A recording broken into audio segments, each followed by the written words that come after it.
বৈদিক জ্ঞান ইউটিউব চ্যানেলে আপনাদের সকলকে স্বাগত।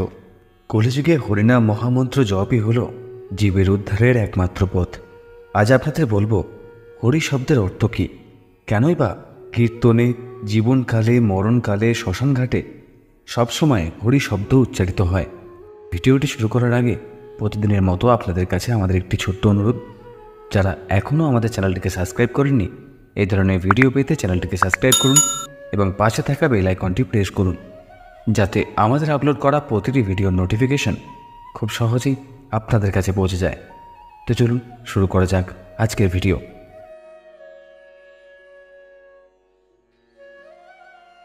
হরি অর্থাৎ যিনি আমাদের সর্বস্ব হরণ করেন, আমাদের জন্ম, মৃত্যু, জরা, ব্যাধিময় মহাদুঃখ যিনি চিরতরে হরণ করে নেন ও আমাদের সচ্চিদানন্দময় পরম গতিদান করেন, তিনিই ভগবান শ্রীহরি।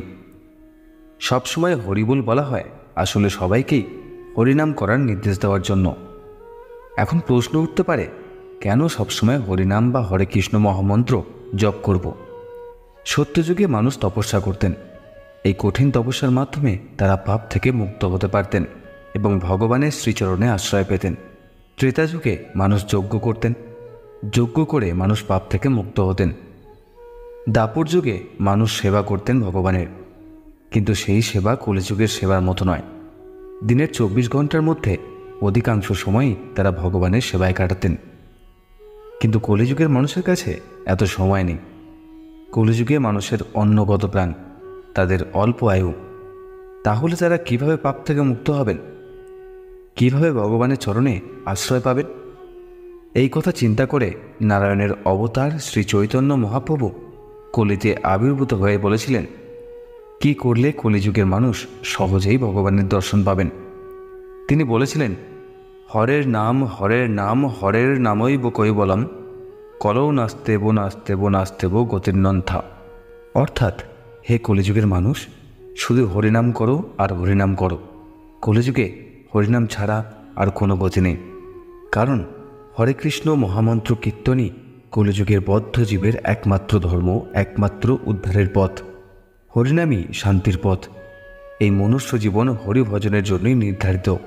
যখন লোক সব দাহ করতে শ্মশানে যায়, তারা হরিবোল রব করে, কারণ স্মরণীয় এই যে আমাদের সকলের প্রিয় এই চর শরীরটি যে কোনো মুহূর্তে ছেড়ে দিতে হবে। হিন্দুর আচার অনুসারে যখন ভগবান রামের পাঠ করা হয়, তখন আত্মা মুক্তিলাভ করে। শেষ আচারের সময় এটি পাঠ করার পরে আত্মা সংসার চক্র থেকে মুক্ত হয়। একইভাবে রাম নাম সত্য হ্যাঁ, এর অর্থ সত্য ভগবান রামের নাম। এখানে রাম বোঝায় বৃহত্তন, অর্থাৎ সর্বোচ্চ শক্তির প্রকাশ। রাম নাম জপ করে আমরা সমস্ত কিছু ঈশ্বরের কাছে রেখে দিচ্ছি, কারণ এটাই চূড়ান্ত সত্য।